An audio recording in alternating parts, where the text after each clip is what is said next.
Hello बच्चों, कैसे हैं आप सब। एक बार फिर से आपका स्वागत है आपके अपने YouTube channel genius classes bye Arun sir.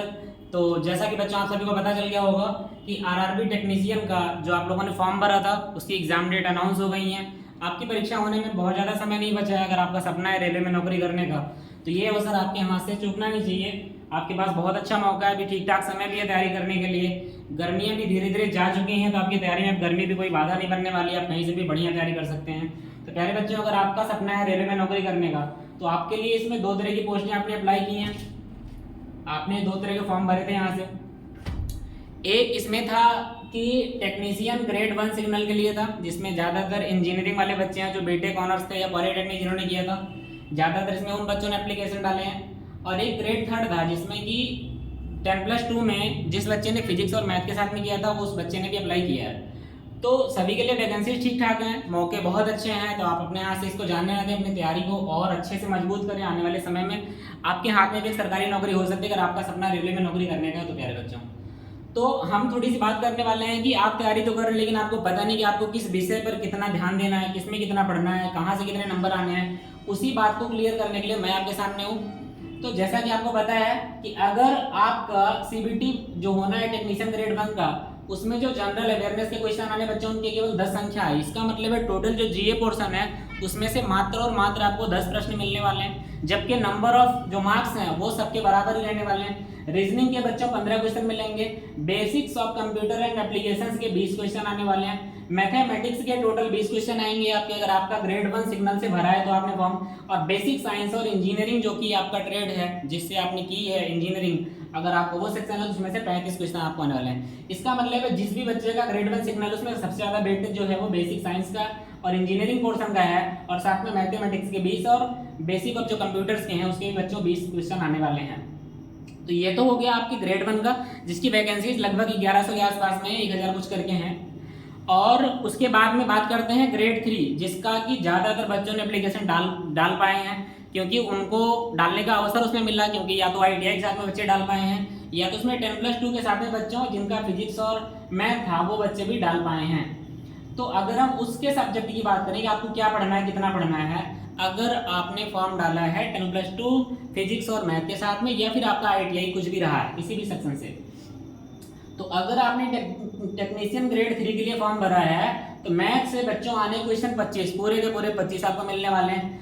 General intelligence और रीजनिंग के बच्चों पूरे के पूरे 25 आने वाले हैं। अगर आप जनरल साइंस से भी 40 क्वेश्चन आ रहे हैं, इसका मतलब है इसमें सबसे ज्यादा वेटेज आपका साइंस का होने वाला है। लेकिन आप मैथ और रीजनिंग को इग्नोर नहीं कर सकते हैं बच्चों, क्योंकि उसके भी 25 और 25 अगर आप मिला दें तो पूरे पूरे 50 क्वेश्चन हो रहे हैं। और इन्हीं तीनों को मिला के टोटल 90 क्वेश्चन हो गए। इसका मतलब है जिस भी बच्चे की मैथ्स और रीजनिंग अच्छी है, अगर वो थोड़ी सी भी मेहनत कर देगा साइंस में, तो इस बार रेलवे में मान लीजिए कि उसकी नौकरी पक्की है, अगर उसने लापरवाही नहीं की तो। और सही जगह से तैयारी भी करनी है आपको।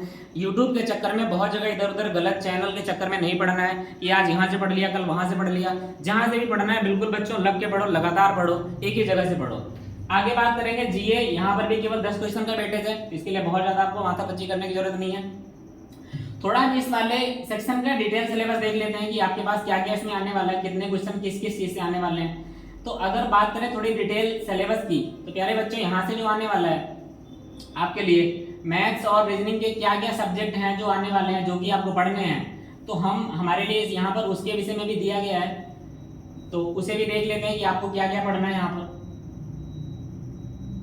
देखते हैं बच्चों, यहाँ से ग्रेड 3 के लिए हमको दिया गया कि मैथमेटिक्स में number system, BODMAS, decimal, fraction, LCM, HCF, ratio and proportion है, परसेंटेज है, मेंसुरेशन है, टाइम एंड वर्क है, टाइम एंड डिस्टेंस है, सिंपल एंड कंपाउंड इंटरेस्ट है, profit on loss, algebra, geometry, trigonometry, elementary statistics है, square root, age calculation, calendar, clock, pipe systems and etc. इसका मतलब है इन्होंने कुछ भी नहीं छोड़ा मैथ के अंदर, आपको सब कुछ पढ़ना पड़ेगा मैथ के अंदर। वही हालात रीजनिंग के भी हैं, एनोलॉजी है, अल्फाबेटिकल है, नंबर सीरीज है, कोडिंग डिकोडिंग के क्वेश्चन आने हैं, मैथमेटिकल ऑपरेशन आने हैं, रिलेशनशिप आएगी, सिलॉक्स आएंगे, जंपलिंग आनी है, वेन डायग्राम, डेटा इंटरप्रिटेशन है एंड सफिशिएंसी है, कंक्लूजन्स है, decision making, similarities and differences, analytical reasoning भी है, क्लासिफिकेशन है, direction, statement, arguments and assumptions हैं। जनरल साइंस में बच्चों the syllabus under this sell over physics, chemistry and life science of 10th standard level. इसका मतलब है आपको हाई स्कूल के लेवल तक की मैथ जो एनसीईआरटी है आपको उसे बहुत अच्छे से पढ़ लेना है। आपके मान के चलिए कि 95 95% से मोर देन क्वेश्चन वहीं से फंस जाने हैं। 10th लेवल की टोटल साइंस आपको पढ़ लेनी है बहुत अच्छे से, और समय आपके पास पर्याप्त है बच्चों, आप लापरवाही नहीं कर सकते हो। तो अगर आपका सपना है नौकरी करने का और वो भी रेलवे में, तो ये मौका आपके लिए बहुत ही बेहतरीन है। आप इसको हाथ से जाने मत दीजिए, क्योंकि जस्ट इसके पीछे पीछे अभी आपके एनटीपीसी के एग्जाम आने वाले हैं। एनटीपीसी में भी 2 तरह की कैटेगरीज आई हैं, under graduate and graduate level की आई हैं, उसमें भी आपके पास बहुत अच्छे चांसेस है बच्चों। तो जोन का चुनाव थोड़ा सही ढंग से करें, अपने हिसाब से सोच विचार करके, पिछली कट ऑफ क्या रही थी, इस बार की कट ऑफ के क्या चांसेस जा रहे हैं। ऐसा बिल्कुल मत सोचें कि जहाँ की कट ऑफ पिछली बार बहुत कम गई थी, इस बार भी कट ऑफ बहुत कम जाएगी। बिल्कुल इस चक्कर में बेवकूफ़ न बने। हो सकता है कि यही हर होशियार बच्चा सोच के वहीं से फॉर्म डाल दे कि यहाँ की तो कट ऑफ सबसे कम गई थी, और हालात लास्ट में ये पता चले कि इस बार वहीं की कट ऑफ सबसे ज़्यादा चली गई है।